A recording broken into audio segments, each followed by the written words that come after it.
Good evening. It's June 12th, 2019. This is the meeting of the Montague Finance Committee, which all of us are here.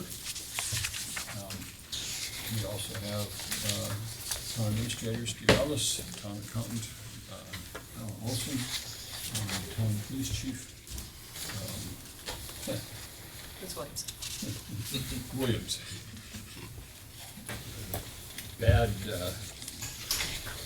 Bad mental problem. First item on the agenda is approval of is anyone else intending to tape this meeting? Here we seeing none, we'll proceed. We are being recorded and broadcast by MCTV. The last meeting we have, whose minutes have not been approved, is April 10th. You have a copy of the minutes as amended in your packet. I entertain a motion to approve. So moved. Second. Any discussion? All those in favor say aye. Aye. Opposed, abstaining. Very well. Just one question, the copy we got from Alan's email was a PDF instead of a Word document. Curious why it was. It's happened to be the one I clicked on apparently. When you put them on the website, they have to be PDFs, so. You ready? Well, they don't have to be what we do because we don't want They people do, changing them. because they're, you don't will be able to change them. Okay. So like when I upload minutes from a different committee to the website, I have a Word version and then I have to save it as a Right. PDF. I just said, because we usually get the Word version, check that, yeah. So I- It's just an oversight. Okay. Next, I saw, here. Next, we have some reserve fund transfers. The first one we'd like to consider is $6,000 for dispatch override. And I would guess that this is what you're here for. Yes. We have a signed request in our minutes here. And if you have anything more you'd like to add to that? Yeah, basically just, a dispatcher left in February, and the time that it took to hire a new one and train, we used more of the overtime money that was in the budget. The good thing is, a lot of the per diems, we're taking them, and their line item is actually in the negative, because they've been working so much. And originally Marcia thought 6,000, she redid the math, she's thinking a little more than 4 should do it.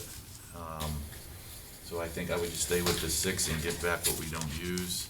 I guess the silver lining in this is the police department side is in the black, we'll be giving back money. I wish we could just transfer, but I know that's not how things work. Actually, we can, but this is just easier. Easier, okay. And, yeah, so it's just to cover the costs for vacations that are already planned and the open, I think there's what, 1 or 2 open shifts that go to per diems, just in case they don't take them and it goes to overtime. She feels that this money will be enough to get her through. And it's worth observing that if we transfer a little more than necessary, it simply flows back into free cash from the dispatch budget rather than from the reserve fund budget. Any other questions? Anything come up in the select board meeting on this? No, it's not a concern. Okay, I think they really rely on the finance committee, which sort of is more closely scrutinous of generally these kind of internal transfers or reserve fund transfers to really, set the expectations around these, but they had no concern whatsoever. It's a good question. Why did the dispatcher leave? Just wasn't his cup of tea, Okay. basically, yeah. Okay. Okay. I think the staff that we have now, I think the majority of them will be here till they retire. Liz was a good find coming over from AMR. Took a little bit longer for her because she wasn't used to the police side aspect, and She was all good with 911 and all that, but just the computers that we use and the different types of calls. So it just took a little longer. But her being at AMR for over 20 years, I think she'll retire with us. That's useful experience, even if it's not. But not for many years, What's that? but not for many years. Yes, yes, absolutely, absolutely. She's still young. All right, And just a quick Yes. question, so, the appropriation for fiscal 20 still looks good? Yes, yeah, hopefully nobody leaves. And I don't anticipate that anybody is from the staff that we have now. I'm just reminded that we had a problem with people leaving, some years ago, and Yeah, and a lot of it them, was raised. a lot of them didn't have any prior dispatch experience, and it's a lot more than picking up the phone and saying, how can I help you? It's much more involved, and people get freaked out and afraid when they're taking, calls where people are dying or domestic violence, stuff like that. If you're not used to doing it, that's what's happened in the past. It just, people without the experience did it for a while, then when they were on their own, they're just like, no, it's not for me, which is unfortunate. all right, any other questions? Those, this would entertain a motion to approve. I move that we transfer from reserve fund into chapter 40, section 6, Ministry of General Law, the amount of $6,000 into dispatch overtime. Second? Those in favor, say aye. Aye. Any opposed? Okay. All right, thank you for your time, Thanks, guys. Chiefs. Have a good one. Next item is town debt, $8,000, specifically to deal with select board park principal. The skateboard. So, what did I say? Select board has a park. I was used to more something we don't know about, or something got planned, or. Cat's out of the bag. This is extraordinary because it's an unanticipated principal pay down. This is not a significant amount of money, but it's important to stay on track with this. May I suspect that this is why you're here? It is. As you know, we did a bond issue this year, and we had anticipated principal pay downs based on just what we were told by our financial advisors prior to doing the debt issue, the bond issue. However, once it went to bond council, they required that we pay down more based on some of the debt was fairly old, the skate park being one of them. And there's just guidelines that we have to follow. So we were pretty far into the bond issue at that point, and it made sense cost-wise to do the additional principal pay downs and not finance them in addition to kind of having to do that. You'll see in the next request that that's the same for sewer. And is there anything else outstanding that might cause something like this to happen? No, everything for FY20 has been budgeted accordingly. It was just because of the bond issue and bond council saying you have to pay down additional dollars, we felt that it made sense to do so at that time. The bond was, we put the issue out in January, so. Right. Is it a matter of concern that the original advice we got didn't turn out to be correct? No, I'm not really sure, because everything is followed by the law, so we had Well, a different I'm financial. thinking we're, Right, Are they we had a on their rules, or different the rules financial changed, advisor, or- and I think part of it was, bond council looks so closely at the expenditure part of it. I believe that that's where it came into play, is the timing of the expenditures, which wasn't necessarily something to do with what the law says you have to pay down so much every, after 3 years. So I think it was more of the expenditure part and how the money was expended over the years. So I believe that was the big issue and why we had to pay out more. Because we had anticipated pay downs on 3 different, items in the budget, so. Right. So no, I don't feel we got bad advice. I think it was just a really fine look at how the timing for the expenditures.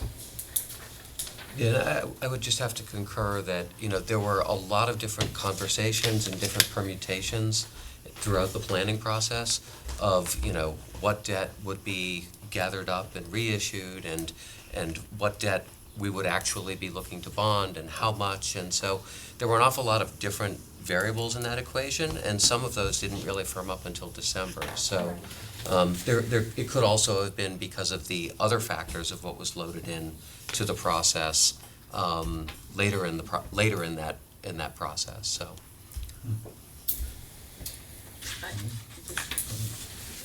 Can you explain why if we knew in January that we were gonna make these unanticipated payments, why we're doing a transfer now?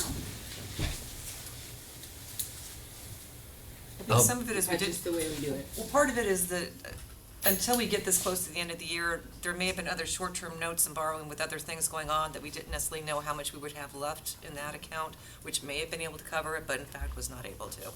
Right, because the balance on the account is negative right now. That particular line item is negative, but there's other line items that may have had more that we didn't.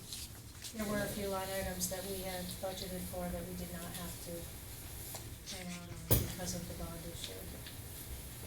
Okay. Any other questions? I'm guessing, thank you, I'm guessing that this is not at all impacted by the impending debt that we're gonna take on for the DPW building. That's not a, Well, only that part of the bond issue was, that we issued was for some of that debt, but that is not specific to this, no. so that did accelerate this thinking though, that we were taking on We a were large going debt. to gather several short-term bond notes together and bond because they were just getting to the point where that had to happen. In any event, because the rate environment became kind of spooky as we were heading through the fall and into the winter, we conferred closely with bond counsel and our bond advisors about whether it would make sense for, and as a matter of just cash flow for the town, knowing that we would incur major expenses in the DPW project in the form of architect's fees, owner's project management fees, and potentially also, initial construction fees. We decided that it made sense to borrow $2.5 million of what would be needed as part of this bond authorization. And so, it's definitely part of it, but it's not the reason for these specific Accelerated requirements or payouts, changes. okay. Okay, any other questions? Okay, I would entertain a motion to approve. Move that we, I'm sorry. Go ahead. Oh, okay, I move that we transfer from reserve fund in accordance with section 6 national laws, the amount of $8,000 for Bayonne skateboard park principal benefit. Second. Any further discussion? Those in favor say aye. Aye. Any opposed? Very well. This is where I'm gonna ask if you would do an additional reserve fund transfer. This is under really kind of unanticipated, but since you're doing reserve fund transfers, I just realized that we're gonna be short in the shared budget. So that's the loose transfer request that you have. Okay. We've got about another $5,000 in expenses, and we no longer have enough money. What happened was that while I was out, a bill came in that normally is not paid. The Code Red system, it's a little bit funky. The bill's dated and the service starts in June, but we've always had an agreement with the company that we don't pay that until July. But because I was out when that bill came in, the people that were processing didn't know about that, so they paid it again, which is actually okay because the service starts. It's just we weren't budgeted for the 2 payments, so that kind of made everything else short. So I'm asking for $4,000 I gather Take this, that bill. this would mean that, for the new year, we should be, a little bit ahead. Well, that would be ahead, it's just, we'll be fine, we'll just be paying it later in the year instead of July 1. We'll be paying it in June next year. So we're gonna switch to a June schedule? Yeah, we'll just start paying it in June, like, yeah. Very careful for that. That would be me that paid it. But I didn't know. That would have been me that paid it, but, What's fair, Wendy gave it What to would you, have so, been you all know. of I didn't know. I know, neither of you knew, you didn't have any way of knowing. Yeah, That'd be Steve. If I may, this does not relate to the motion that may be soon on the floor, but I do want to just acknowledge that while Carolyn was out, not only was she her normal hyper-responsible self in terms of trying to be available to make things happen and keep things going, but Eileen in particular, Wendy and other people, but Eileen really jumped in to the void to make sure that some of the critical processes kept rolling, and it's Yeah, just, she did my bills and payrolls for 2 weeks, and I Yeah. was very, very grateful for that. yeah, and it made a big difference in terms of maintaining operations. I just want to. That's good if people get paid. There's a motive. Good motivation. Yeah, perfect. Yeah, but it's also, I just appreciate the fact that the two of you made a commitment earlier in the year to doing some cross-training. You just never know what's going to happen, and it paid off.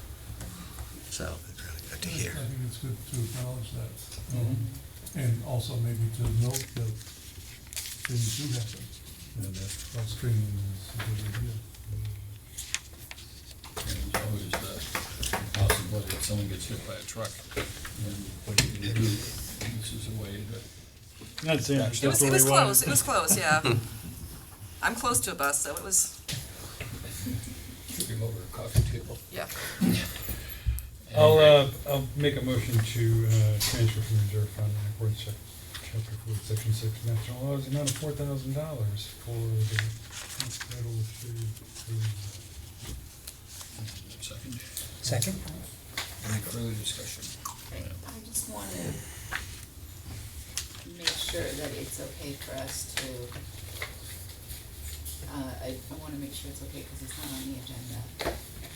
Like, That's how why- do we do unanticipated reserve fund transfers? Usually under an unexpected business with, So 48 it's hours. like- And I really literally found this out like an hour and a half ago, so. I totally get it, I'm not opposed to Oh, no, no. approving it, I just Yeah. wanna be transparent Yeah. about why we're adding this in without having to put it on the agenda. we did confer about it. If this were a matter that was somehow controversial in nature, if there was a loss expressed to the town as a result of the transaction, then we would have backed it up and forced everyone to come back and do the business later.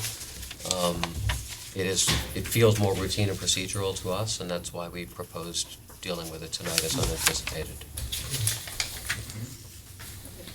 So there's no been motion? We have a motion or a second, those in favor say aye. Aye. Opposed? Well, Thank you. Twist our arm, Caroline.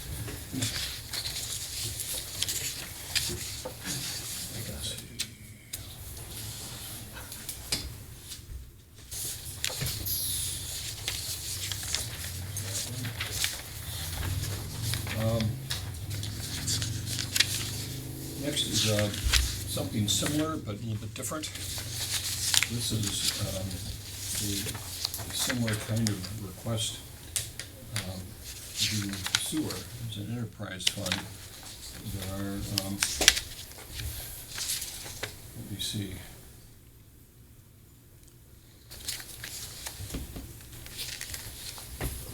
This is unanticipated principal pay down again, like the skate park one. And here, the form we're asked to fill out is a more complicated, $26,000 has to get apportioned out to various accounts.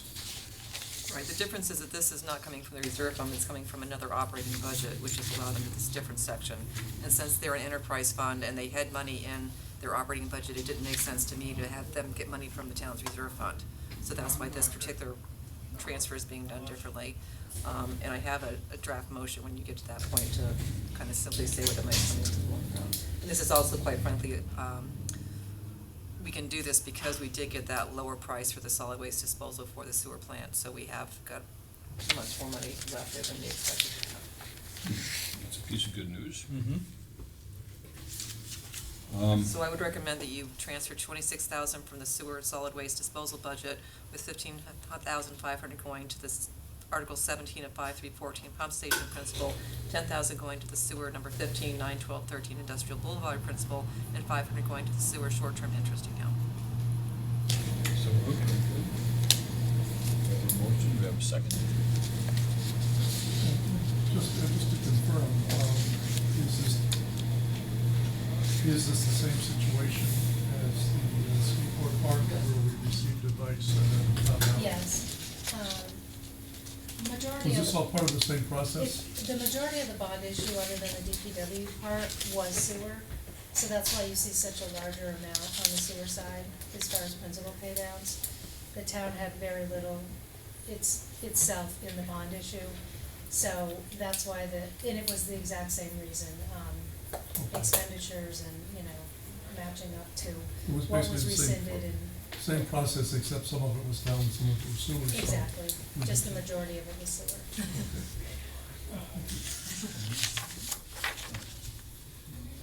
Questions? I would like a motion to approve. So moved. Second.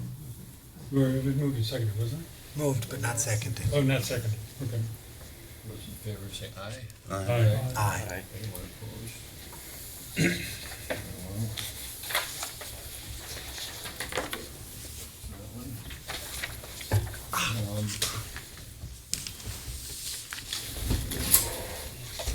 Now we get into some more thought-provoking work. The budget cycle is somewhat behind in our minds now. It's been over a month since town meeting, and a couple of months since our last meeting. This is an opportunity for us to think back on how the budget cycle went and what we would like to solidify if we can, and make sure we do again because it worked, and spotlight anything that we would like to change or modify in the future. And this last budget cycle involved a more substantial change in the Finance Committee report and the documents that we provided to town meeting members. But that's only the tail end of the budgeting process, and so I'd like to have comments from people on how the rest of the process worked, going all the way back to the November-December period when we were looking at revenue forecasts and that sort of thing. And I'd like to open it up to anyone who has something that they wanted to say. I like the report that we gave to town meeting. It was a good report, well developed. Only thing I suggest, I thought we spent an exceptionally long time editing that report. We didn't spend as much time editing it as we did. Use the same format for next year. Keep it simple, precise, and heavy. It's easier for people to understand. They're getting into a lot of wordage at town meeting. That's important. Another aspect of the process is when we look at different departments, if there's not major developments within those departments and major changes in those departments, we talked about this before, may not have to have them before the board just to go over a bunch of paperwork we already got in front of us. The major departments would be probably DPW, schools, water treatment, more heavy. But some of the other departments, we may not need to have them in here for a discussion. Unless they come up with something different they want to approach with us, that's fine too. So the idea of inviting someone who wants to come in and also inviting anyone that we want to see seem to work out in your opinion. I think we have a lot of this year, next year, and the next few years, got a lot of major projects in town that we're gonna be looking at, that basically they're in planning stages right now, library, schools, and everything else. I think over the, it has some aspect of what we're gonna be looking at. If regionalization goes through with Pioneer in the future, that may change the whole way schools are funded in town, in the region, and that's something to keep in mind. I think that's 3-4 years out. You know, we're not, because the select board hasn't even appointed a planning committee yet, have they? They haven't appointed a committee, but none of the Pioneer member district schools have Yeah. indicated an affirmative interest that I'm aware of. I believe that's what the civics group is waiting on, so. I have more information about You do, okay. But I know that's not on the agenda, so I won't go there. that. I was gonna do it in things that came up, because I Great. got my information on Monday. Okay, nice. This is a time when we can raise things anytime it makes sense, because this is an open-ended discussion of what went well and what didn't, and a forecast of what we'll do in the future is worthwhile. So, you want to talk about it now, or do you want to wait? No, I'd like to keep this part of the discussion really focused on the FY20 budget. So what I heard from Fred is that there are some major projects that we can foresee coming up that might require a fair amount of time from us, and that you would like for us to reduce the amount of time that we Spend- spend. Spend the time on the projects that are facing the town over the next 5-10 years, need to be done in those on those departments that don't need a lot of scrutiny. Let's not spend unnecessary time in those departments we don't need to. If there's questions, you ask, and you may be able to get those answers just by having them sending us a report without them actually showing up and talking to us. That cuts down their time, it cuts down our time discussing unnecessary things, when there may be other more major things that we need to be talking about in the future. Fred, I agree with that sentiment, but do you have some examples of departments that we did spend time talking with that you feel wasn't necessary? Well, I think, you know, when you look at certain departments, like the park department, if they have major projects they're coming up with, ideas, but basically their budget is pretty standard year from year. It doesn't really change much. Well, I think it did change. That's an example of a department that did change. If it did change, Or then we switch. talk to them. Well, but I mean, as a result of our conversation, they ended up asking for more money. But I think we just be very careful, looking at the departments, all departments, and how much time we really need to scrutinize their budgets.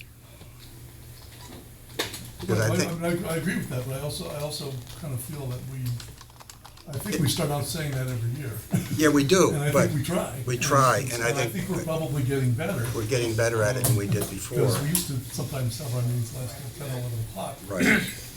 And I think we, So I guess I'm wondering, it's I have no, is no, this a case of us sort of getting better and we need to continue to get better? Or Right, have we basically. really messed up this year? I don't think we messed up. I think actually we did a pretty good job than we've done years in the past. We weren't spending hours, 10, 11 o'clock a night here, like we used to do in the past. In my opinion, this is an issue that comes up every year. Yeah, it does. We cope with it as best we can, and I guess in general, we're better each year that goes by in determining what is significant, what is a change, rather than just going Yeah. by rote through the system. Maybe something will come up that's significant that then we want to talk about it. That's a worthwhile thing for us to do, is give the departments enough attention that they know they've been heard, without bearing down on every little thing that they spend, which is a recurring issue. One thing you mentioned that's worth coming back to, you were saying that if we rely on what they send in to us, is like the narratives, The narratives, and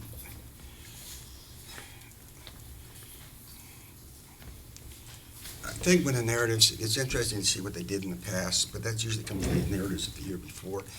What have they accomplished, and really, what are their goals for a period of time, 4 or 5 years? Don't go out more than 5 years. What are their goals, so we have some idea of where they would like to be? Okay. Not always, sometimes they're reluctant to come in and say, look, we would like to do this. Maybe they want something, the park department wants extra equipment, but then because of the budget restraints, they're reluctant to ask. Open it up so, okay, we would like this. Doesn't mean they get it. It just means we have something to look at, evaluate. the time phasing of And that. time, is- it's time saving, say, okay, we want this, we can figure this, and this is how we can do it. Good, done, it's done. It's easy. It's that there's, just trying to simplify the process as simple as you can, but without missing the major components of it. It can be done, and I think we've done a lot of changes this year that's cut that long, unnecessary debate down to what it is. Is there anything that you, aside from your opening comment, that we should focus a little bit more on the important things? Is there anything else you think we ought to change? Or is it mainly continuing the way we have been? I think we continue the way we have, and it's just, in a way, when you do something like this, in any, as going through the process, you may get through the process, and halfway through it, you decide to do something different because it just makes sense to do it. It's not set. I don't think we need a rigid set of rules, just a good guideline. I think good narratives coming in from the departments, informative narratives, accurate narratives that will provide with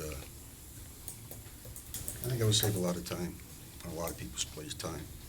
This might be a point to ask, is that sheet that Steve drafted that goes out as a series of 4 or 5 issues that they should do with submittals, is that doing what we had intended? Not having reviewed that. The information that Steve's asked from the department heads is good information. It's helpful information.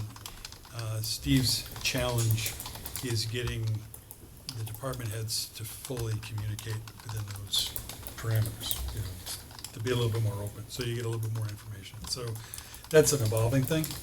So for the budget process is, I think that as Steve gets into the process with us, as this matures, we'll get better narratives, we'll get better information. I would like to see the information as early as possible, obviously, for all of us.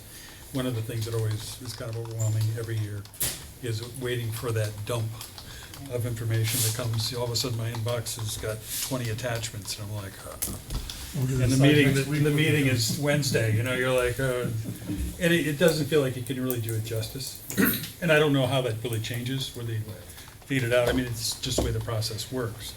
But I think it's, the information challenge is getting the stuff that he's asking the department heads to fill out to be as clear and concise as, we kind of like to look at it. And I think at this time, for most of us, we have an idea of what we can kind of look at briefly and what stuff we need to really dig into. So to Fred's point, the stuff that we know is gonna just keep on along. We just skim over and just make sure it's in line, and the rest of the stuff we just kind of dig into. So that's the only thing I ask, is that narrative keeps evolving, and the communication, that information gets just a little bit better. Yeah, we'll re-emphasize that each year. Yeah, I'm sure you will. I'm always at a bit of a loss, so Tom Bergeron will be incredibly busy at the time of year when we're asking for these again. And, he has like 9 different budgets. Is it? And some of them are fairly inconsequential and some are more consequential. And so, working with him to prioritize which are most likely to engender discussion and questions Is there any way of to do that concern. earlier? Actually, we've already Steve and I already talked about getting the budget forms out earlier this year and having them due by the middle of December. I mean, it's not a huge increase, but it does bring it up forward a little bit. Well, but somebody who's doing, say, 9 of those budgets, could they stagger them? Could there be staggered due dates? And I share Greg's feeling of overwhelm with, like, in January, getting so many things to read and having 1 week to turn around all of my questions about all the budgets. And 2 years in a row, I haven't been able to succeed in doing that, and so I've passed on a couple because I just couldn't turn it around that fast. Right. And then felt sort of bad that I was coming up with my questions late. Well, I think the idea is that, if we get the budget forms out earlier and have them due earlier, and we still start the budget hearings at the same time, that's going to give you an extra couple of weeks to look at everything. Yeah, that would be great. Yeah, I appreciate that, but I also appreciate that, maybe the timing could be improved for some of the people who are generating the narratives, and giving them less time or moving the due date up might Well, not be I do usually try and get out the forms much earlier than that, so those people that do need to do that early, they generally do have the opportunity to work a little bit earlier. I think some of the department heads, the more challenging portion for them is not the budget itself, but maybe secondly, the narratives, but more importantly, the capital items, and just trying to really do some of the more in-depth thought process about how to formulate what they want to do in the future, that kind of stuff. The actual budget itself, in most instances, I don't think is that difficult for people to come up with. As long as we're it's the projecting a surrounding level documents. fund budget scenario, I think it's pretty easy. We've typically kind of waited on my budget message until we have the unrestricted, the state unrestricted funding estimate, which is actually a very small portion of the total budget. The piece that's more relevant and isn't really available, it's barely available in December, is the new growth estimate. It's really hard to give people a sense of where things are gonna be at, in October, when we've barely begun to look at, what we actually have available, what's actually been permitted or expected in the pipeline, unless there's a couple of huge projects that really shape everything. So, there are some practical constraints to moving the process far forward, because it means that you either have to speculate wildly or just you just have to presume a fairly level scenario, for their budgets. They get It the seems like that would be a challenge when things change too. I mean, I'm thinking of WPCF and he's trying a new process or whatever. Right. I mean, on the one hand, I can understand him wanting to have a certain amount of experience to say, is it working as I expected it would or not? And if not, what direction is or not heading in? On the other hand, that means that he's not really gonna be able to come up with a budget for the following year earlier, like Right. later, so. Some departments have functions that are very much defined by statute, and they have fairly limited purview and discretion in terms of what they do. Those budgets tend to be easier. Some are shaped by ongoing changes, regulatory changes, status and assessment changes, or emergency problems. Those are typically going to be most heavily weighing on water pollution control, and secondarily, but also significantly, I think, on DPW. And, again, DPW is the one with the most budgets, and it's the one where it's the hardest for them to produce a lot. Carolyn and I are thinking on this. I also think it's important for you to know that at our most recent Capital Improvements Committee meeting, we talked about trying to accelerate the capital article submission process. It's something I'd hope to discuss at our department leader team meeting this afternoon, but the agenda was fairly busy and we just didn't have time to get into another conversation. But we're asking everyone to provide an update relative to buildings, equipment, and vehicles so that we can update our capital improvement program plan, at least the 5-year lookout on it right now. We started that initial request. That should give us a pretty good understanding of what most of our capital article submissions might be expected to be, and we're hoping that we can accelerate those and get them in by October 31st. And what that might do, because that may be more reasonable for many people. There may be some projects that are tied to grant funding or other outcomes, and we will have to show some flexibility there.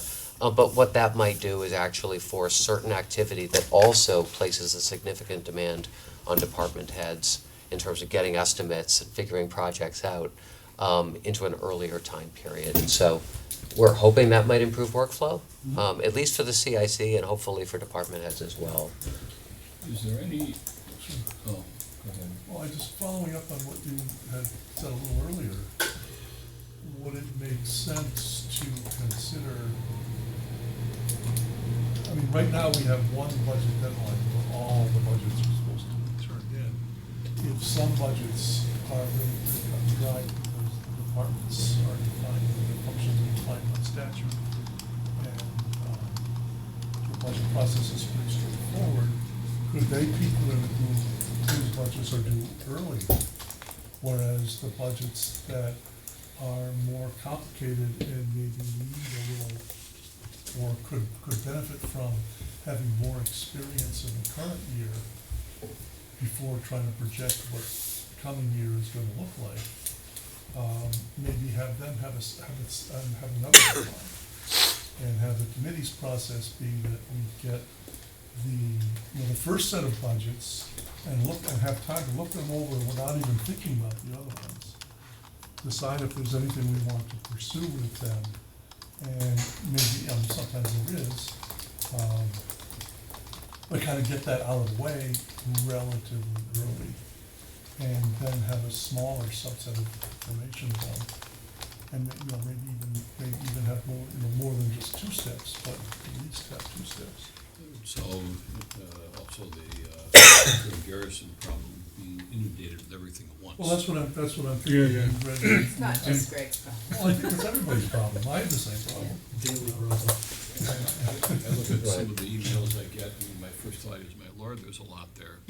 My next thought is, what did she have to do to put all that into all these different files and send them out?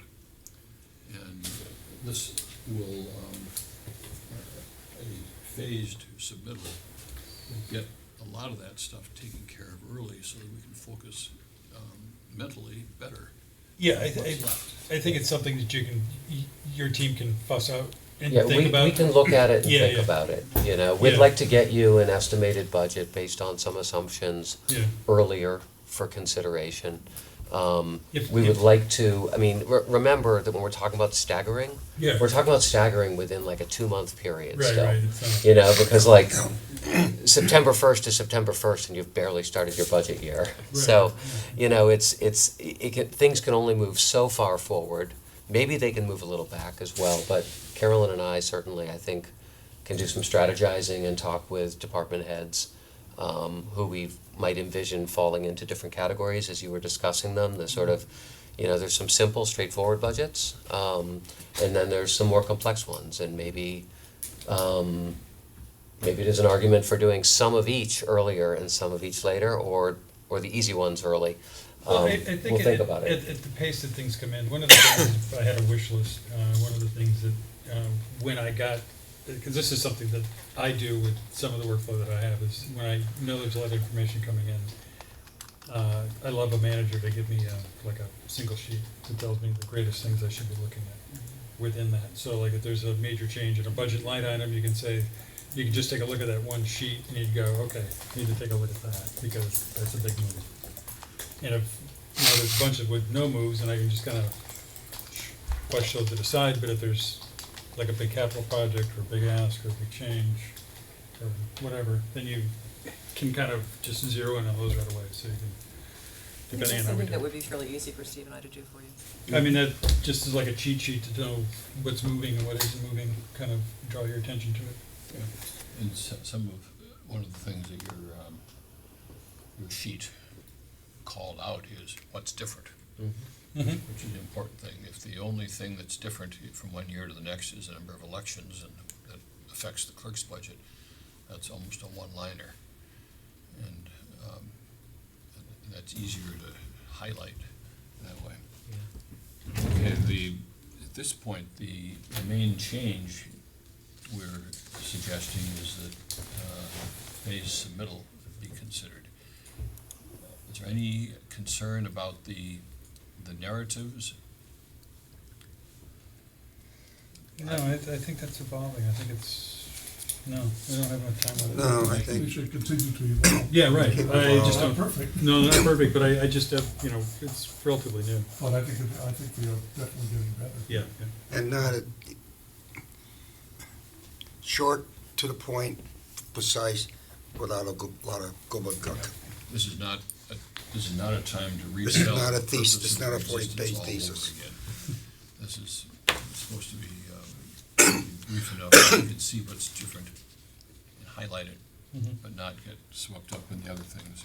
Well, I think this connects to the narratives in a way that makes sense.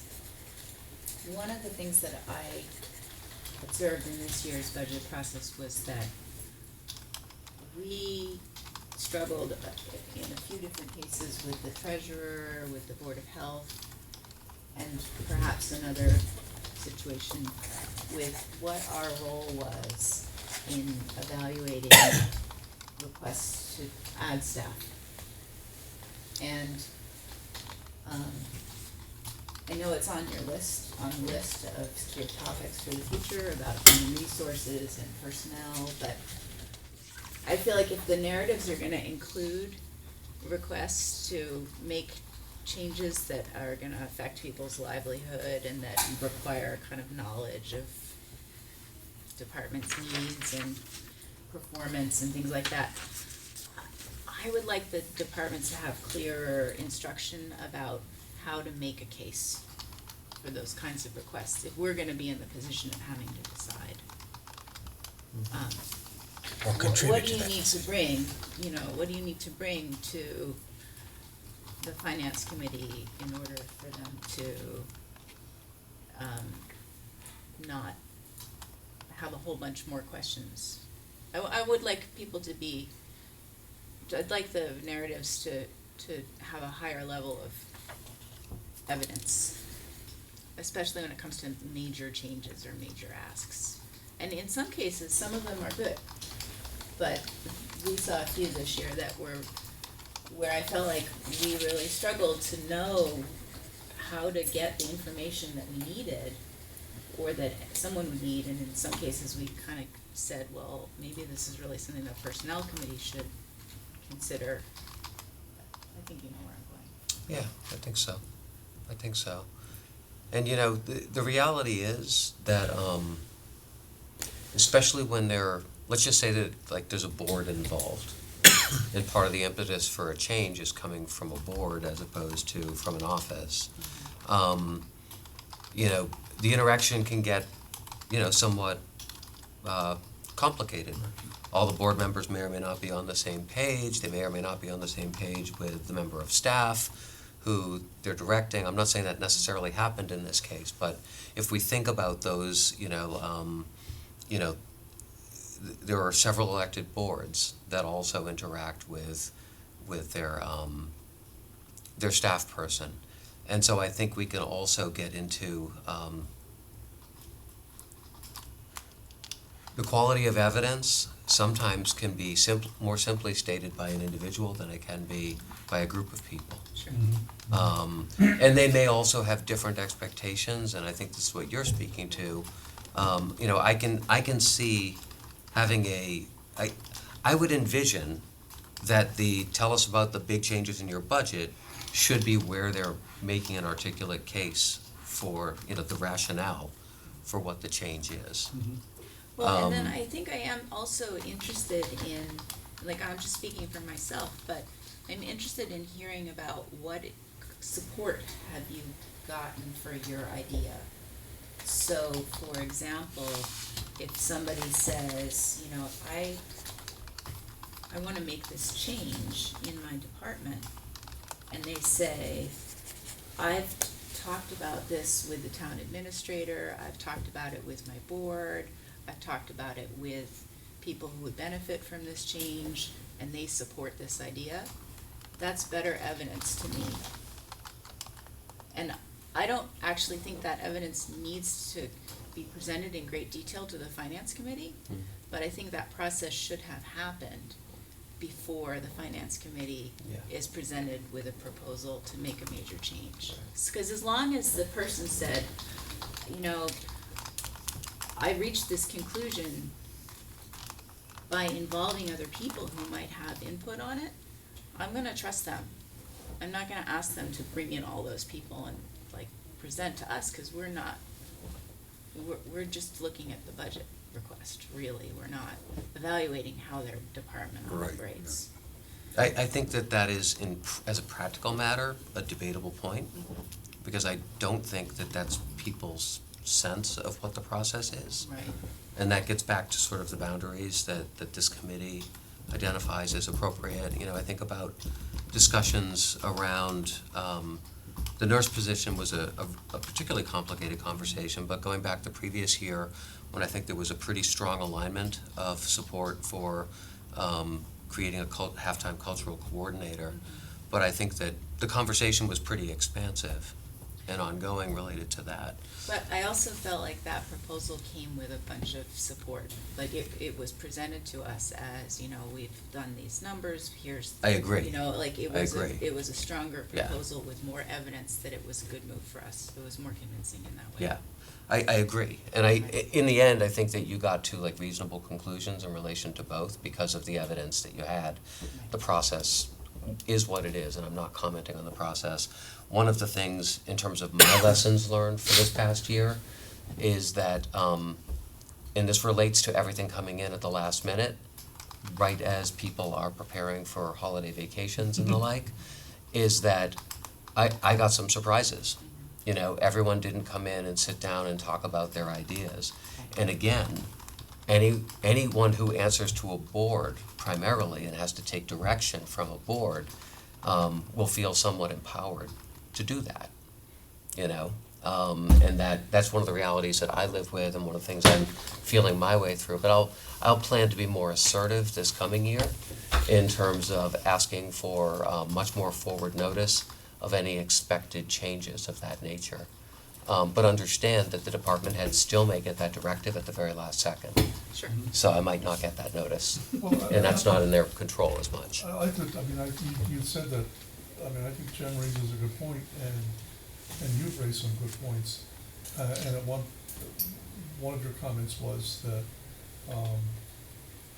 something Jen said was debatable. I think that debate should be on, and I think that I heard Jen say something similar to that, to clarify what everyone's role is in the process. Because I've noticed that sometimes we're told as a committee that we're not supposed to manage departments, that's somebody else's job. And sometimes it seems to me that it's unclear what our role really is, because if we're saying, yes, you can spend money, or no, you can't, I don't know how you do that without basing it on some opinion about whether it's worthwhile, which has to come from somewhere. But on the other hand, I think that our discussions with the health agent and the Board of Health this year were a good example. I think at one point, we heard pretty directly from the Board of Health that they were happy to ask for something once we told them that we were receptive to it. And I think that's kind of backwards. Because I don't think it's our job to be saying, you guys should be making a case for this, okay? They should be doing that, on their own before we're involved, in my opinion. And this is the debate. I mean, I'm not saying we should have it now, but Well, the other thing that came up during the discussions with the Board of Health was that, I think we did talk about this, and we said, let's have the debate and draw the lines outside of the budget process. Let's do it during the summer, pick a place where we're gonna put the line, and work with that this year, instead of doing it in the context of some particular department's request, because that's not fair. I think what's important is like the responsibility of the finance committee and the legal responsibility and authority of the Board of Health. Okay, it's two different, really different, what their authority is in town and everything else. Understand what the I don't think the Board of Health should have come to us and asked, Hoya, do you like this idea? They should have come to us and said, this is our idea, how do we get this done? Are you, regardless if we're in favor of it or not, they need to make the case before to us and town meeting, this is what has to be done and why we want it done. That's their responsibility, not ours. I think, I tend to agree with that, and I think that our job then comes in when several different departments come in with new ideas, and we look at the available funds, and we say, they're not there. Right. And then we have a conversation, which I think ideally includes the select board and the town administrator, to kind of try to decide what the best way through that situation is. And I'm not sure that it's necessarily our job to just rubber stamp every request as long as the money appears to be there to pay for it. But I do think that having people come in and sort of expect us to decide whether it's a good idea for them to, be hiring more staff or whatever, that doesn't seem like our role. If they come into us saying, is it okay if I hire more staff? My immediate response is, what are you going to do with that staff? Why is it Yeah, important to but have that's a more? management question. That's a management And question. that's something they should have settled before they get to us. Somebody else's decision should be, I think we need more staff.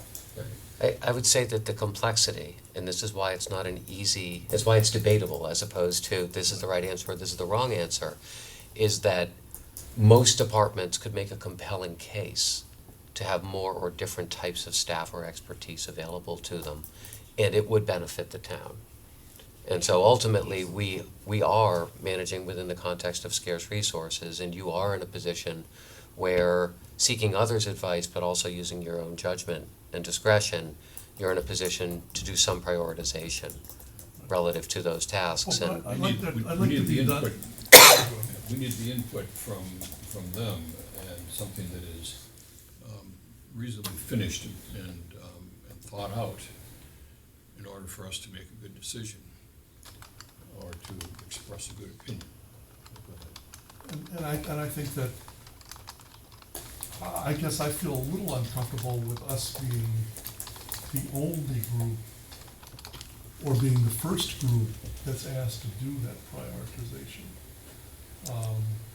I think we should be involved in the process because we are supposed to advise town meeting.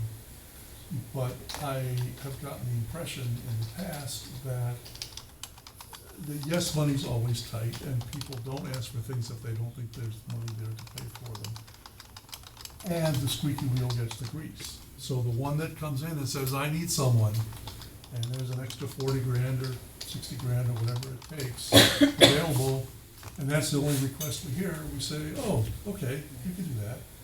And I think we got a little pushback this year, again, when a request came in basically saying, well, you added staff over here last year, this is hugely important, it ought to be done. If there's money for this other thing, there's certainly money for this. I don't think we should be put in a position of just sort of having that come out of nowhere, which is the way it seemed to me. So what are you suggesting? Well, I'm suggesting that there should be, Steve's talking about being more involved in the process. So you're looking more for like a town administrator or selectman's budget being prepared and then coming to you for discussion and approval? That would be one model. I mean, I think I don't have a clear plan for how to solve that problem, but I think it has been a problem. And I do think there are several other departments that could make an excellent case for adding staff who simply haven't done it. And somebody besides the finance committee should be aware of that and maybe discussing with the finance committee, well, here's all the different things we could be doing. It cooks down to the narrative, Let's look though, at the really, money we because the have narrative and is what the we idea can where do. you build your case of, if you're, whatever your department is, whatever your needs are, new needs or level services, everything's good, we don't need to see, here's the sheet, and we'll see you next year. Or we have to add someone, or someone's leaving, retiring, there's gonna be a crossover, those sorts of things should be in a narrative, and it's gonna funnel down to town meeting anyways, that's where it's going to, it has to pass through Let somewhere. me ask you a question. You just We're mentioned something. bogging down a little bit in Yeah. in the mechanics of Yeah, this. but it's mechanics, but you mentioned something. When Steve says, okay, here's the budget, level service it. What does that mean? Not a level budget, level service. That means Basically, to me, Doing if the I, same thing next year that I That means- did this year. I have 20 employees, I'm not gonna have 25 next year, I'm gonna have 20 employees. And I'm gonna perform the same task. Same task as I did last year, those same employees.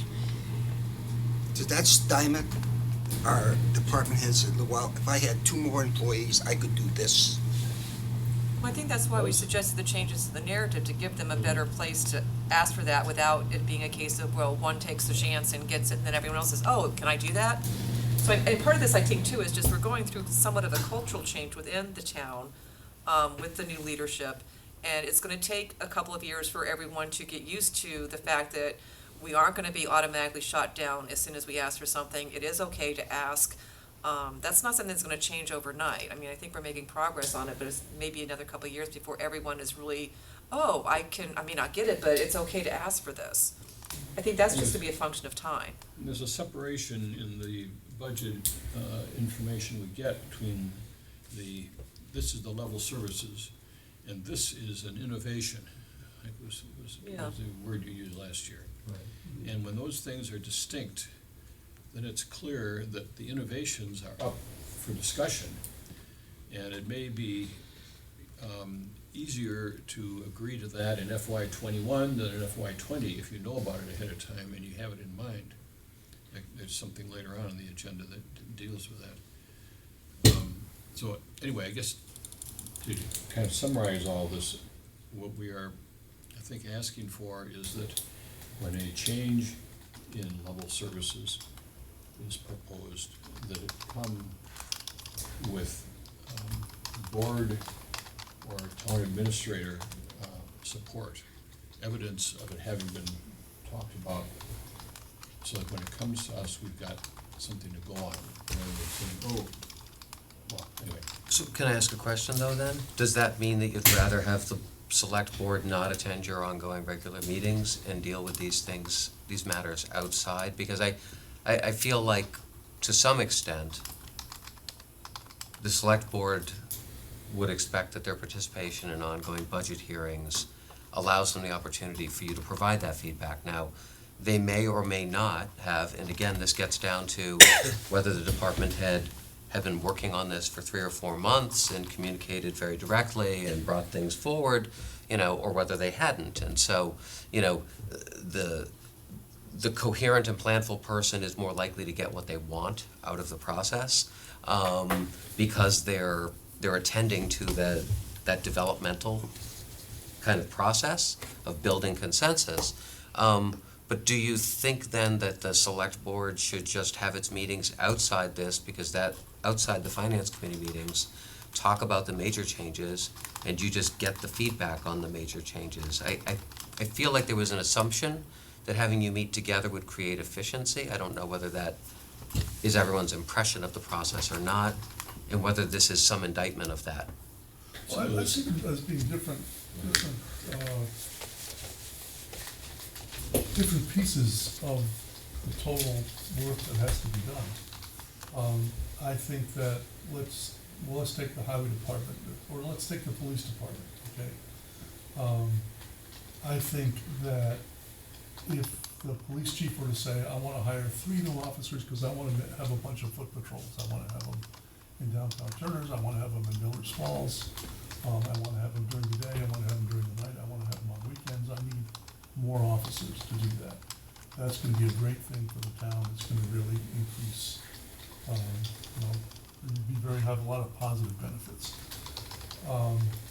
I think that a situation in which we read that in a narrative, and then the select board shows up at our meetings and says, oh, yeah, we should talk about that, is a bad model, okay? I think that if it gets in the narrative, and I think people have said this already, the chief should already have talked to the select board as the police commissioners about that. And they should have said, yeah, or at least the majority of them should have said, yeah, we like that idea, that's a good idea. Let's try to see, let's go for it, okay? Or at least let's ask for it. Let's let the finance committee know that this is a direction we'd like to go in, okay? That doesn't mean that further discussion between the finance committee and the select board doesn't have a point, okay? But it does mean that we don't just get cold with a request that nobody's really discussed except the police chief has this idea. So maybe the distinction you're drawing could be like just sharpened a little bit if we thought about this as a programmatic request. Okay, so first thing is there a compelling need, given all of the other compelling needs? Programmatically, do we see this as a compelling need? The discussion about whether in fact it should be prioritized relative to other things as a matter of funding might take place in the finance committee meeting. I don't think it is useful for us to spend time during the budget cycle on that early phase determining whether it's programmatically required, because there are a lot of boards in town and have different levels of activity. But if they're an existing board, whether appointed or elected, they have a responsibility to look out for their function and possibly advance a staffing or a programmatic change, and in some cases to suppress it and say, no, we don't see a need for it. That ought to go on before it gets to us. As for the select board attending our meetings, in part, this is an artifact. Some years ago, department heads pitched twice during the budget season. They pitched once to us and once to the select board. And after a couple of years of that, we said, this doesn't make any sense. Let's do this once so that everybody hears the same story at the same time. Because inevitably, when you're pitching the same thing twice, even if it's only a couple of days apart, it comes out a little bit different. And the person who hears it the second time has questions that the earlier board would have benefited from hearing. So it's our meeting, and we encourage the select board to come anytime they can and they feel it would be helpful. So I wouldn't want to exclude them. But if they come and they are, and the agenda item includes a change in DPW or the sewer or any other department, and we get a glassy-eyed stare from them because they weren't part of it, to me, that is the kiss of death.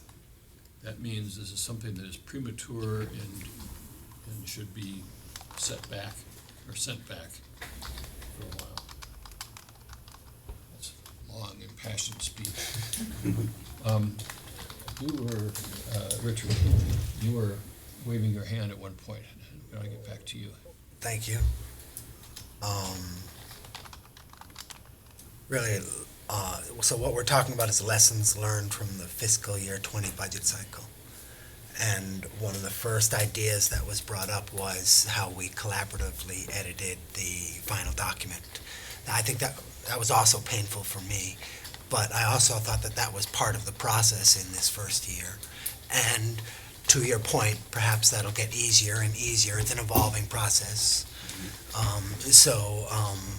So I think that I'd love for that to take a lot less time, but it happened this year. Yeah, And then expected to the first time around. Yeah. And then there was another part of that process that I don't want us to skip over, and that is that we discussed in our meetings, another idea that was brought in our meeting process, where we would get presented with an issue in one meeting and take it away. Remember, take it away and come back with our thinking about it the next week. We'd integrated that step into our new meeting cycle, and I thought that was supposed to create.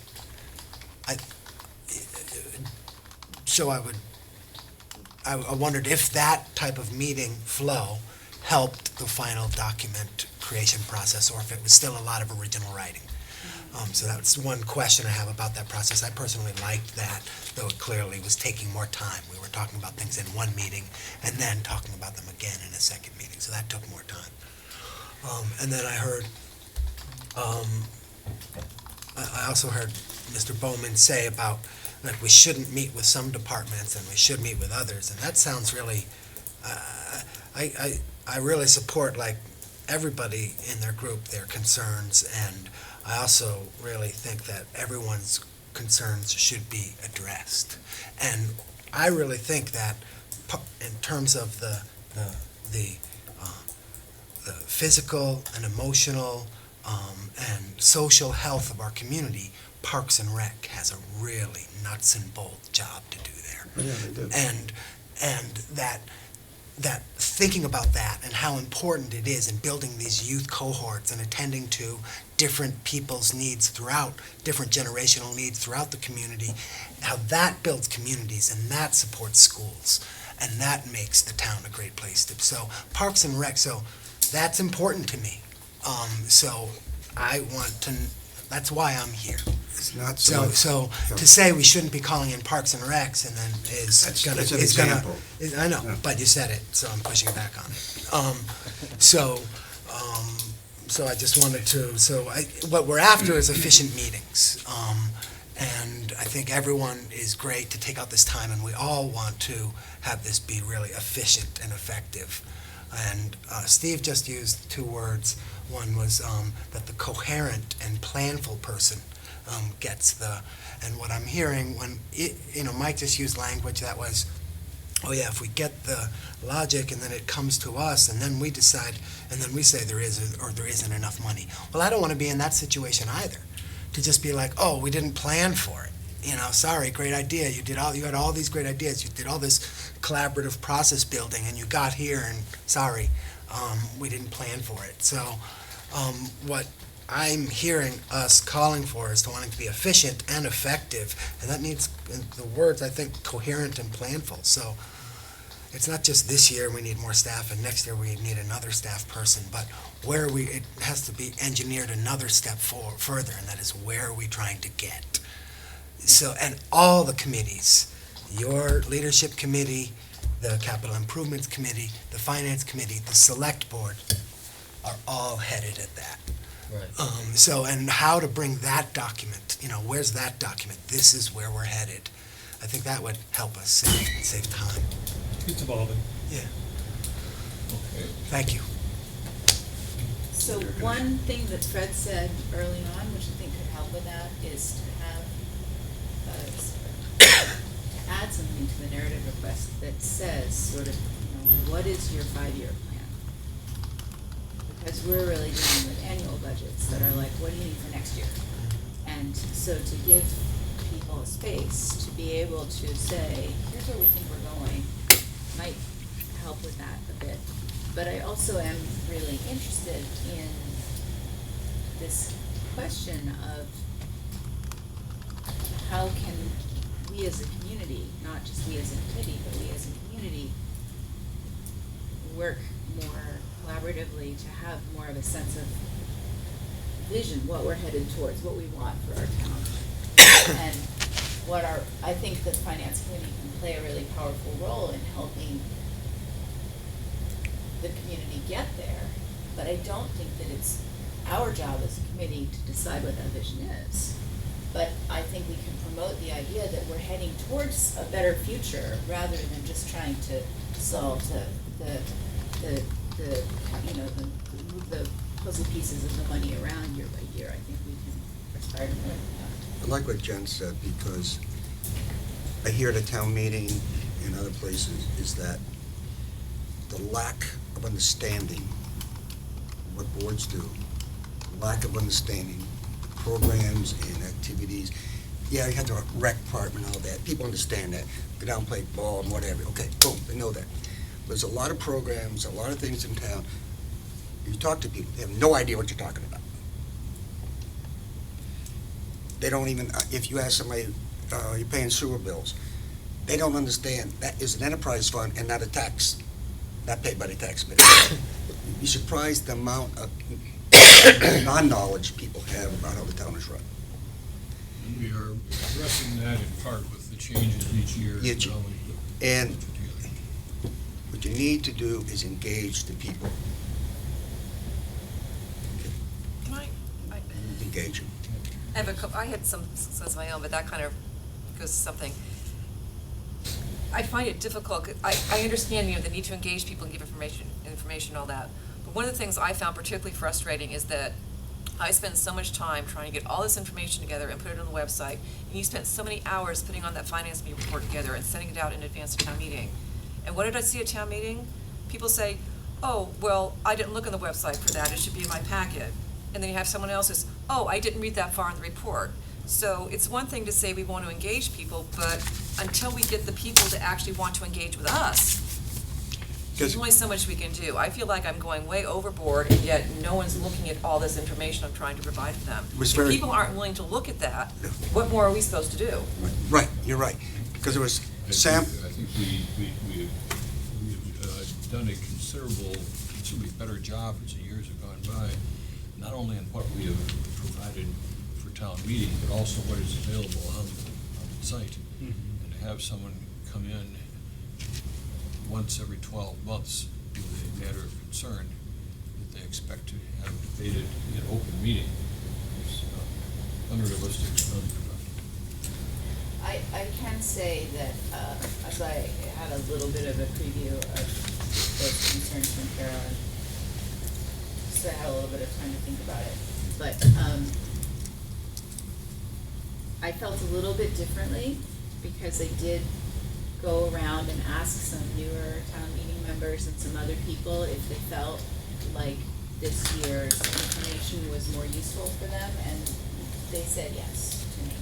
They said, I felt like I understood better what we were gonna be talking about than I did in previous years. And I also felt like the participation in town meeting was broader and more thoughtful than it has been in some past town meetings, and that there were more people who spoke from a place of being better informed than they had in the past. And yes, there were some veteran town meeting members who clearly had not read their packet. Who overslept, came But in late. there are also people who have Hijacked the had meeting. years and years and years of town meeting experience, and, we didn't give them a heads up, like, hey, this year you should read the packet, things have changed, we're doing things differently. So I would like to give them at least another year to get caught up to our efforts to provide information. Well, I say it's, in fairness, I think that, I'm thinking particularly of the hybrid police vehicle. That would have been in any report we produced in the past. And certain people that simply read the report. But on the other hand, I don't think we should judge. I mean, I hear Carolyn's frustration, Yeah. but I think the fact that we haven't reached everybody doesn't mean that But I'm Then not it's sure all that, but useless. have we ever, but I guess my question is, I've never gotten any feedback that anyone has looked at anything online. I've never gotten a single Well, question I'm gonna from get to that. anybody. Okay. And I definitely had the same feeling, I think, as Jen. During town meeting, I had the sense that a number of the speakers had read the report and were speaking to their knowledge of the report. And I think the ones that clearly hadn't sort of stuck out because, it was sort of jarring. Maybe that's why I paid so much attention to it. Exactly, but I think that there were more people who seemed to be, have read it, have thought about it, there was something they wanted to clarify, or follow up on, but it was coming from a familiarity of having done it, and so I think that was good, and I don't think we're ever gonna reach everybody, but I think that the more people we reach, the better, and I think people. We're just thankful to have a forum. I also, if you have time, I do have a little bit of feedback from town departments if you're interested in that, in the budget process. And this is based on, I think, our staff meeting after anyway. The things I remember hearing, it may not be everything, was that people found it very frustrating to be asked to provide information through the narratives and the questions and answers, and taking time to thoughtfully create, in some cases, multiple pages of answers, and then coming to the meeting and basically rehashing that same information. And I know that's kind of, Everybody. and I think that can be a hard thing, because on the one hand, since you're getting this information, you want to also provide it to the community perhaps. But maybe we can find a way to do that without having the department head to sit here and actually do the work twice. Another thing was that I heard that they felt that some of the budget hearings had very few questions about the actual budget and the line items and the expenses. For instance, I can say you guys spent a lot of time, understandably, on the hybrid vehicle for the police department. But I don't think you asked anything else about his budget, and that's like over $1 million. The highway department came in and you talked about some broad things, but I don't remember you asking anything about the specific, and maybe that's because all the questions were answered, but it seemed like for a budget hearing, there wasn't always a lot of talk about the actual budget. It tended to be broader questions about what are you doing, whatever, which may be fine, but I'm just saying that maybe people weren't expecting that. And the other thing is, I don't know to bring this up, but a couple people did mention that they felt a little bit surprised and not comfortable that some departments were actually asked, well, would you like more money? When obviously nobody else was asked if you want more money. That's kind of a hard thing for, if you're working really hard to do your job or whatever, then to hear somebody else being say, well, what would you do if you had some more money? Would you like more? Not saying that it's not going to happen sometimes, but it kind of left a weird taste in a few places. But I also think that they did like the new narrative form. That was very, very well received. And in general, I think they do appreciate being able to answer questions in advance and get that, get you that information. Yeah. Well, that's a, It's evolving. And we're going to continue to evolve, and we will never meet everyone's needs. And there's some of these are truisms, but we are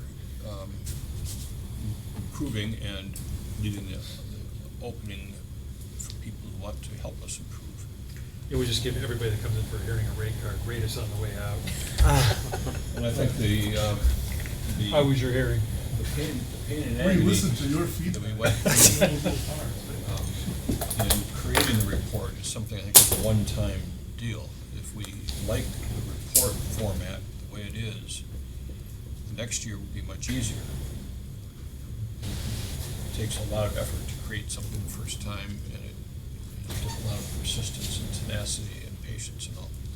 Well, I think, I agree, I think it's, we should recognize that Jen sort of came in at the beginning of the process and said, I think we should change the report. And I've got some ideas about how to do it, and basically push that and, The hard work was done. On it, and I did some work on it, and John, I think, did some work on it, and others. But I think that. Carolyn did a lot of work on it. Okay, Carolyn. But I think that you're the one that pushed the whole process, that work wouldn't have happened if you hadn't been sort of making. Yeah, the hard work's been. And I think that, so of course, it took a lot longer. We were doing something that was pretty new. We have not done that in recent years. And I also think that we should acknowledge that everybody wants a report that's clear and concise and includes all the important stuff and none of the unimportant stuff in a way that's easy to understand and brief. And if anyone knows a formula for producing such a report, they'll be the first one that I know of in the history of humankind, because that's the sort of thing that everyone who writes something wants to write. And Yep. very few people actually do. So, I think that we're trying to get better at it, that's an important thing. But, I think we've also acknowledged that different people are gonna have different ideas about what's important. And one person's gobbledygook is another person's useful detail. Yeah. And drawing the line, and we're 7 people, so already we're committee writing a report.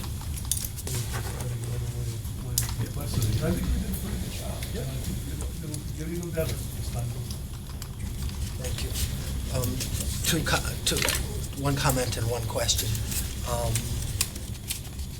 I think that Carolyn just illustrated the hybrid vehicle issue. And I felt like that was something, in terms of reviewing the fiscal '20 budget, I thought that was a success story from our committee.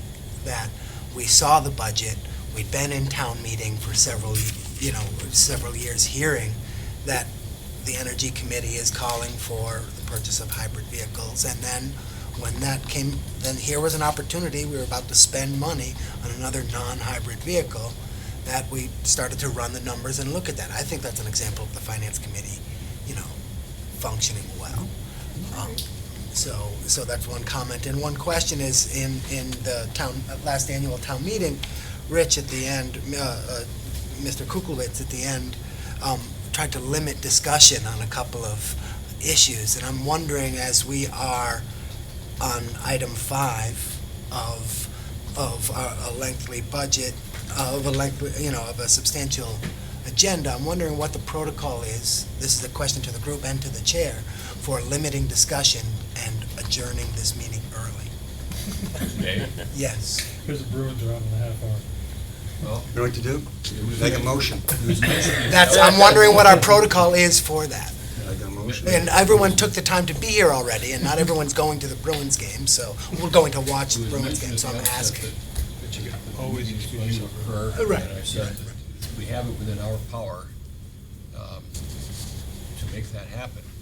I am not, as the chair, going to suppress discussion beyond gently redirecting it. But as long as people have something constructive to contribute, I think this is what we're here for. But certainly if you want to leave early and suggest that maybe we can table the next 2 items, that's certainly, I think, within protocol. But I don't want to. It's all right to say, I gotta go. Okay. It's all right to say, we ought to move on. In fact, I'd like to have more people say it's, we'd like to move on. Okay. That's a good thing to raise. I'd like to move on from this topic for now, but I also would like to revisit some aspects of it later. I feel like we've talked about enough things, and there's been some interesting ideas and proposals raised, and there's some things that Steve and Carolyn are gonna come back and tell us kind of, thought about this, talk to people, and so it doesn't feel done to me, but it feels like we spent enough time on it tonight. I have 2 things I wanted to raise at the end of this. One of them is, I think in the process of creating the report, some of the items ended up with more commentary than they needed. Could have been shortened a little bit. That's almost a cosmetic issue. And the other one is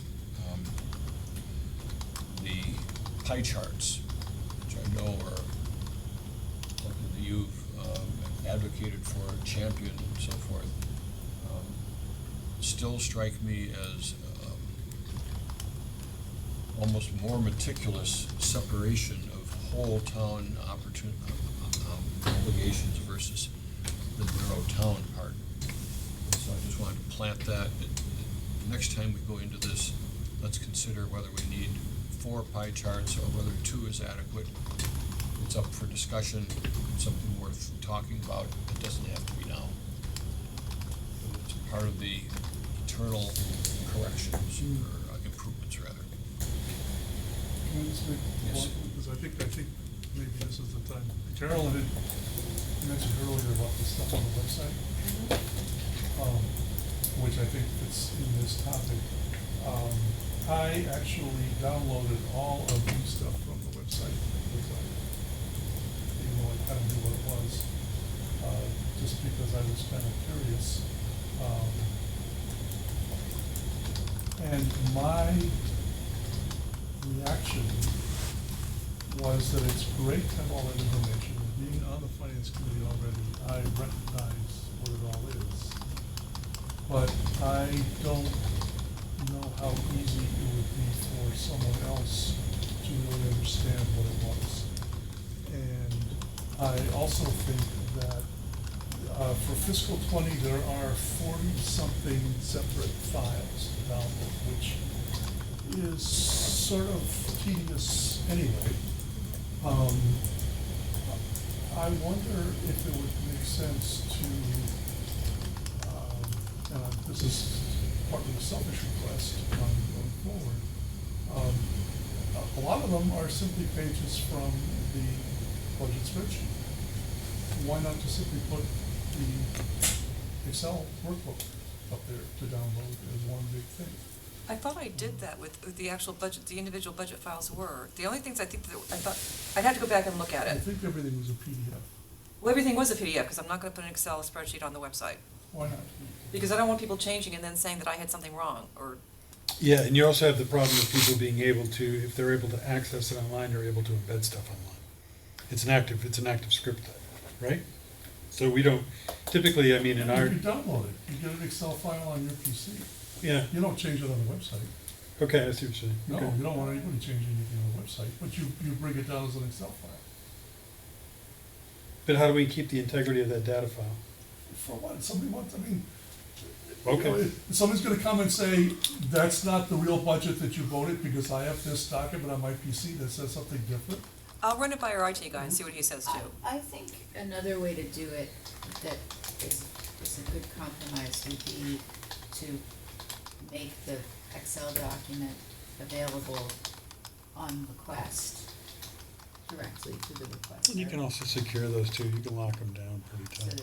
they can, but you wanna be able to edit it, you want an edit. I mean, I'm just thinking that somebody Well, the other might thing- wanna download it and, for example, calculate percentage change or something. Oh, okay. I mean, I get you. I don't see a danger, so what if somebody changes it? What is the harm of them doing that? If they want to claim that theirs is true and the official version that you have on your system is false, they'll be left out of the room. Well, So it- the Okay. danger, there, well, I'll that's- talk to We'll look you at- I'll later look into about it. the- That's a, We're starting to, hearing the concern is one thing, solving it all real time is something different. And maybe the narrative's all in one document, so you get, I mean, that way you could download two things, and you'd have the budget file and you'd have all the narrative. Okay. With the suggestion that we move on, is there anything more that is critical on this item? Okay. Next item was reviewing for possible changes, any of 1 to 4 discretionary funds. My impression is that the discretionary fund for the DPW is non-controversial, and they move along a spectrum. And at the other end, there is a discretionary fund, it could be the sewer, or it could be IT, that looks like it could just as easily be part of the budget. Is this something we want to revisit in this next budget cycle? Because this is the one area that I thought got the most discussion and even made it into the report. This was a controversial issue. It's the one area where we had some split votes, which are not automatically bad, but there were some fundamental differences. Is this something that people want to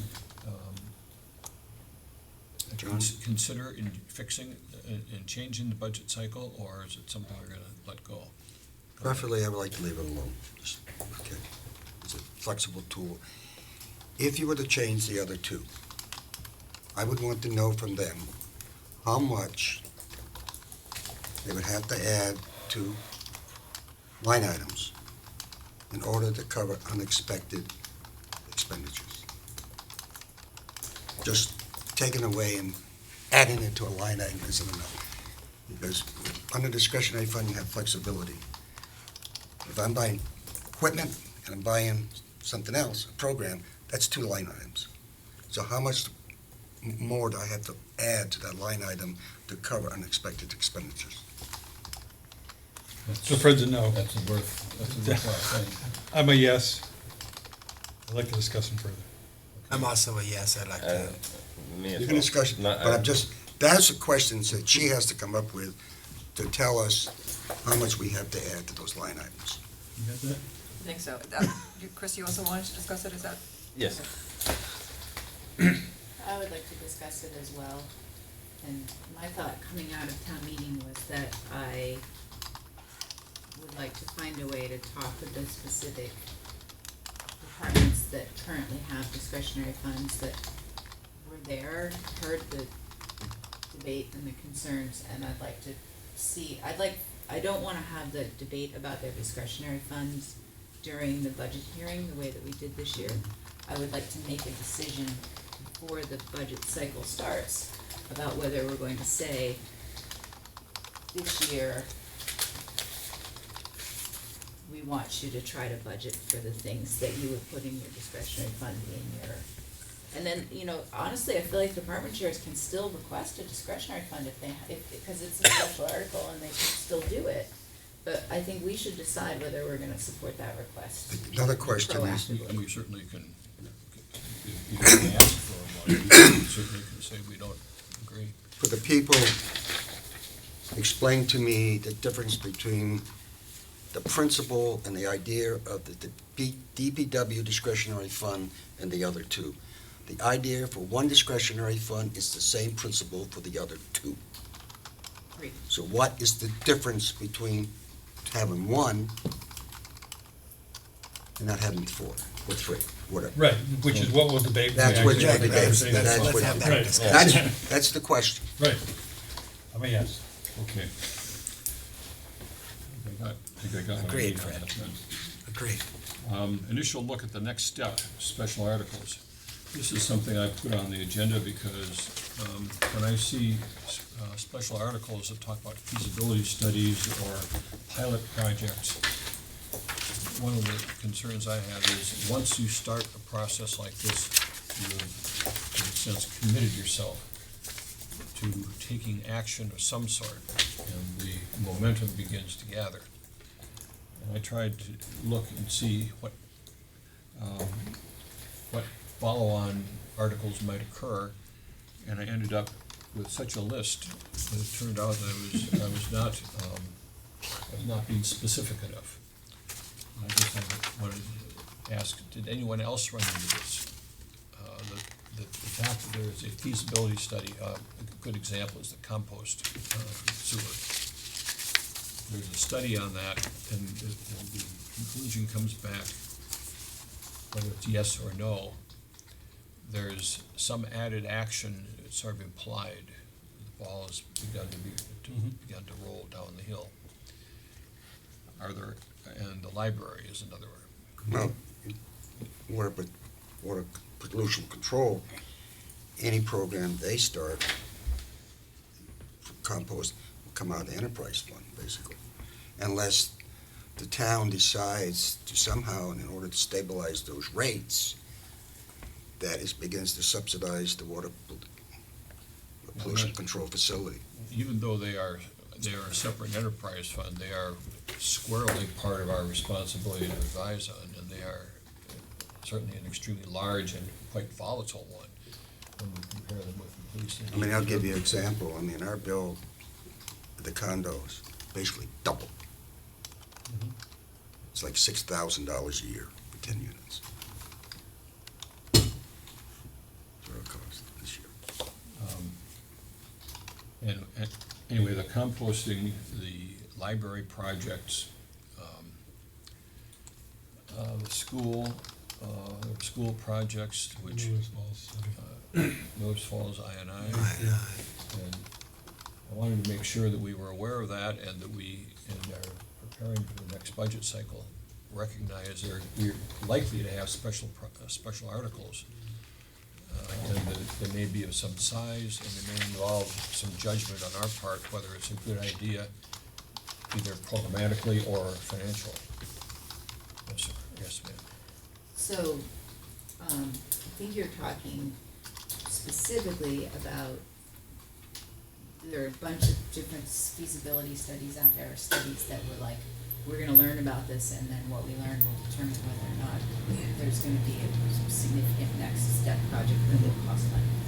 So what would help me at this point would be to have a chart that says, that helps me understand the timelines. So like, for instance, I know from the newspaper, I think, that the INI study is gonna be done this summer.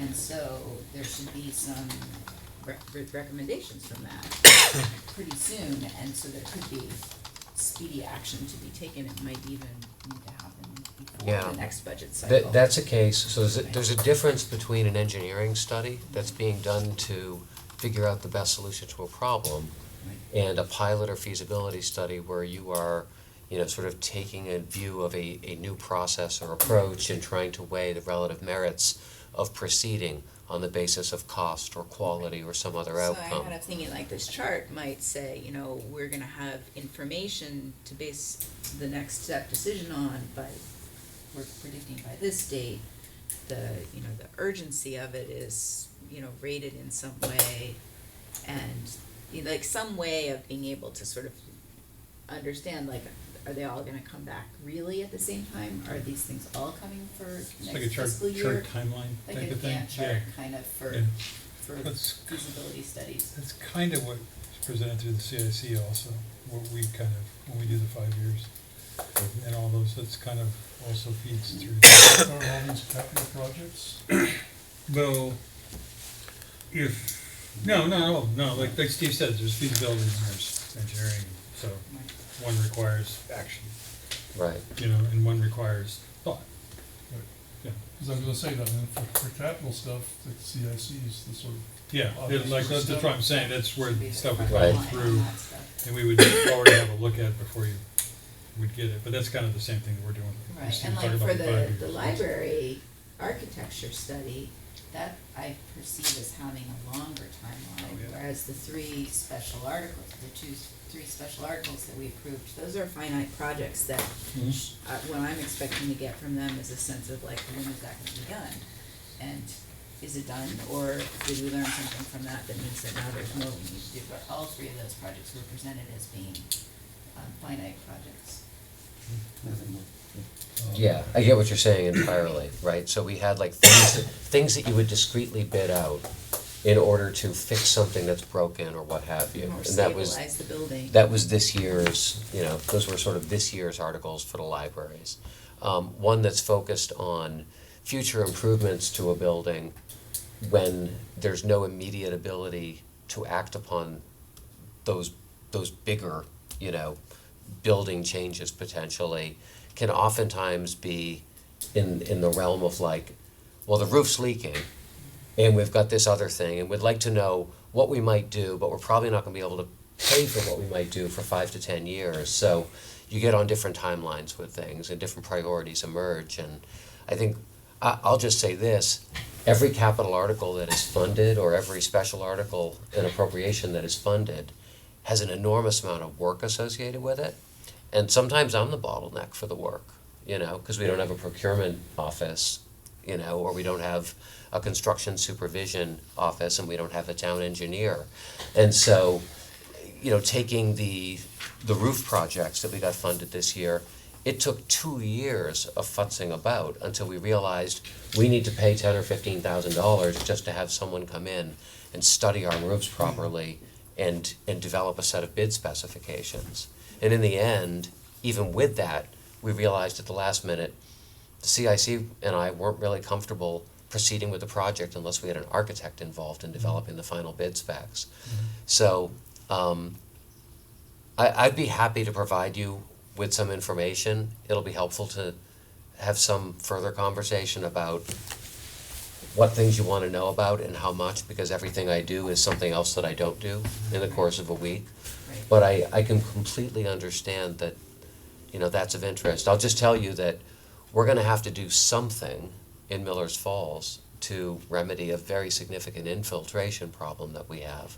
Maybe it's inflow, but we think it's infiltration. But we have no idea what that will be or how much it will cost. We hope to know by the middle to the end of the summer. And that's my point, is we are doing a study, and that's not the end of it. There is a phase after that. And I guess my suggestion was that we be aware of that, and if necessary, write down some of the ideas that we're going to have to deal with. So that if it takes a while for it to bear fruit, we at least are aware that it's on the horizon. Any other suggestions? Our next meeting date is provisionally July 10th. I took a look at people's stated preferences, and there aren't very many problems with that, if I can figure out where my sheet is. It looked, here we go. It appeared to me, that we're only setting one of them just now, but it appeared that the 10th of July, the 24th of July, and the 21st of August looked like they were possible dates. August what? Everyone- What? August what? 21st. So keep it in mind. These are opportunities for us to not only know that we are going to meet regularly, but also to, once again, clear some of these things off of our desk.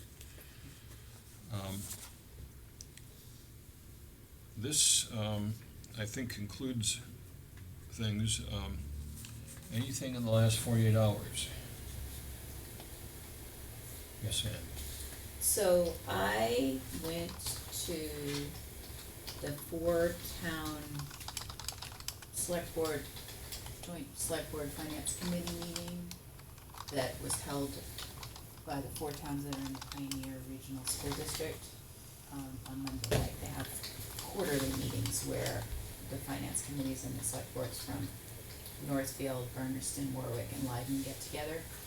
And they don't only talk about regional school district issues, but clearly that's the primary concern for them. And they are having special town meetings next week on Monday where one of the things on the warrant is their school district's budget.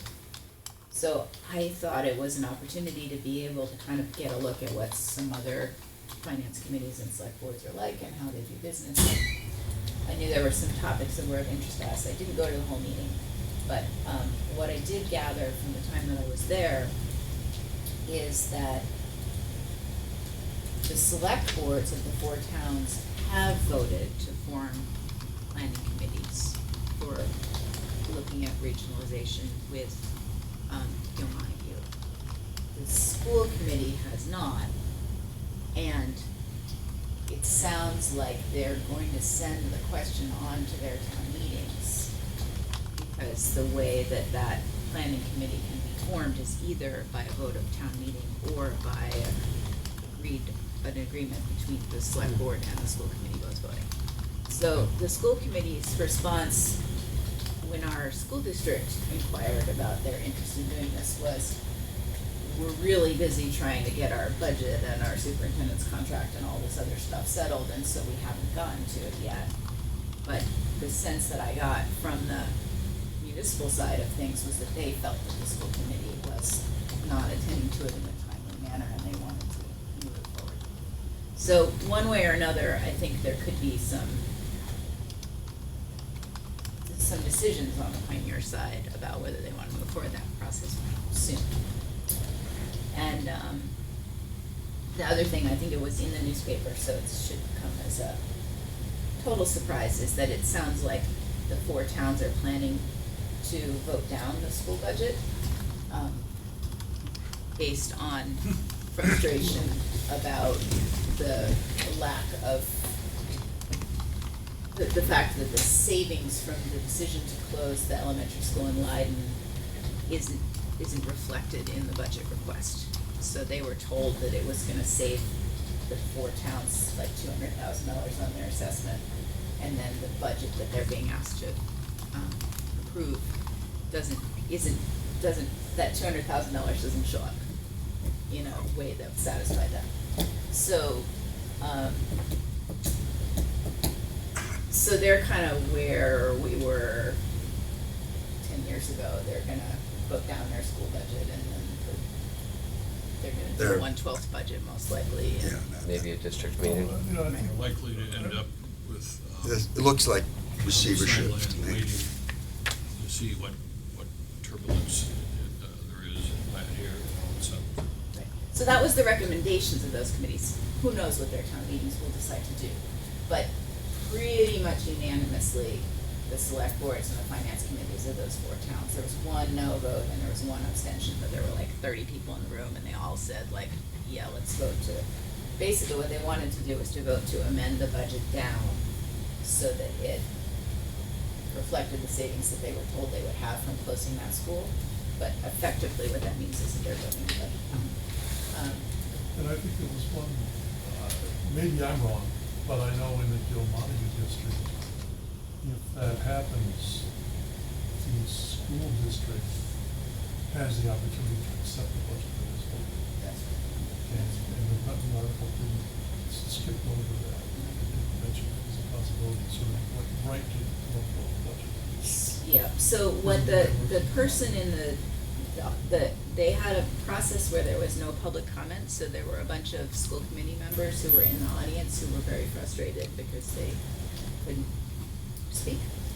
And, but when someone was asked a direct question, who was on the school committee, he said that the school committee had cut $550,000 from their budget already.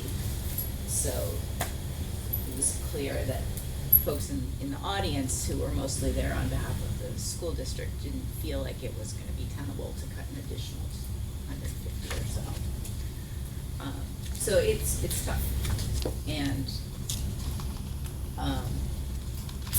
the other thing that I thought was interesting for us was that there were several comments where they said this is the first time that all 4 of our towns have really been able to agree on things and to work together, and so, and they're gonna meet again on September 9th, so that's when their next board meeting is, When did you say? September 9th, Okay. at the senior Agree center. with the district's commentary on this. This is bringing a lot of things out, the discussion of the shadows, and it's very helpful for them to spend the time, even if it delays any major change by a year, so it's very worthwhile for them to work through this and determine how do I feel about Road School being closed and Warwick not being closed, and so forth.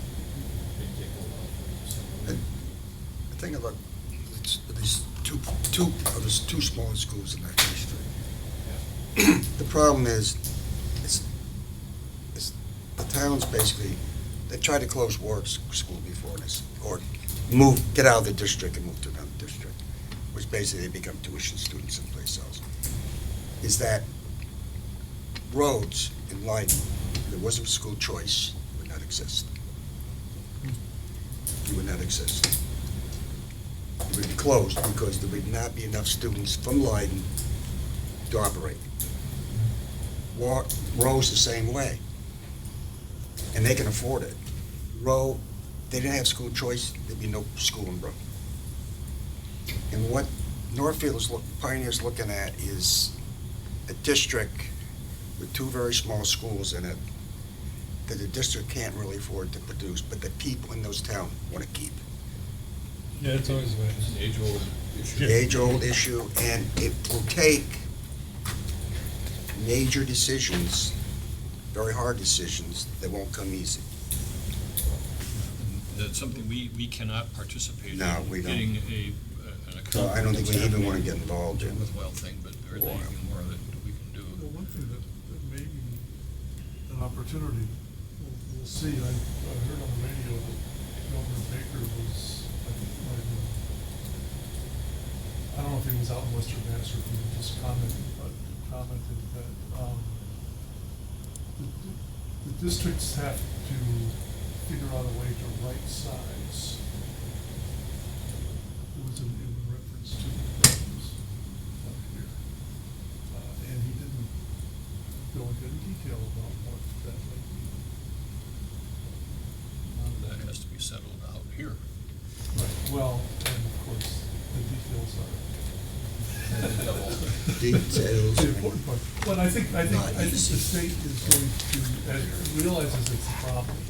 I think it was in reference actually to the rural school aid budget. So anyway, I think there will be conversations that Martin and Phil may well. I see them going to restructure. Hopefully. Well, are there any other things? I have one last thing. This is the last meeting of the current fiscal year, which means the last meeting that Mr. Naughton will be here. And I want to publicly On camera. share our distress at your resigning our understanding, our appreciation for all the years you've contributed to it. We would be a sorry batch of people if it weren't for your efforts. Thank you. No, seriously, Mike, you've done really good work here, really good. And you actually brought me up through it, so think about it. Now you can work in the wood pile. No, you were the, when I came off the other two boards, you were the first person that I followed through this board.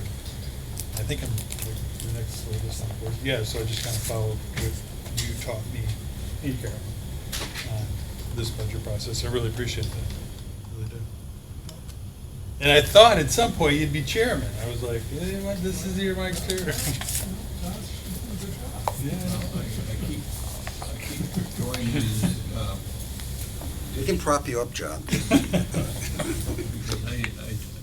this is not intended to be about me, but the idea that the same slate continues on forever is a bad idea. And I think we ought to consider on an annual basis shifting this around. And in the past, when I've raised that, I get a lot of, oh no, I like things the way they are. Yeah.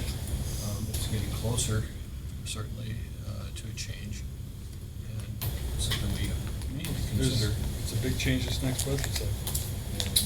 And July 10th, we'll get a chance to address it again, but we won't do it with you. Well, I'll be watching on TV. At some point. I'll give you Maybe my not cell, until I I'll give you die. my cell phone number so you can text me during the meetings. I'll be like, yeah, we've got a call from Mike Naughton, he's really upset. I'll You'll start being in the I'll watch. audience, then we'll invite you to stuff. No, Mike. it's the timing. It really, I've enjoyed my time. I'd love to keep going, but I realized this year that this wasn't gonna work. And I like to think I've made some useful contributions, Yes. and I appreciate that. Kind words. And, well, I also think if the town's depending on me to keep going, the town's in trouble. It should never depend on one person or even a small group of people. And there's plenty of other people. I think we've got a great committee now, and I hope that there'll be one more member who will contribute to that. And, Sure. I'm not going anywhere. I'm still gonna be around. I'm just really, it's the night meetings and all that have become a problem, so. I cannot imagine you're cutting yourself off entirely. Well, I'd like to, I'm hoping I can stand up with the civic leaders group in some way. We'll see what that turns into with this whole issue. But I am kind of interested in the whole school finance thing. Not maybe. There's still work to be done in that area. But I actually think that this committee will do just fine. Maybe better. Oh, boy. There's an old story that dates me a little bit. There's a Philip Cordiner who was the chairman of GE some years ago. He retired. And people kept asking him after he retired, do you think the new director is doing, or the new CEO is doing well? Do you like the direction that the company is going? And his standard reply was, I think those people are doing a fine job. That's what we want to hear from you. Bash them on the floor. Motion to adjourn? Second. All those in favor say aye. Aye. Let it be. Right.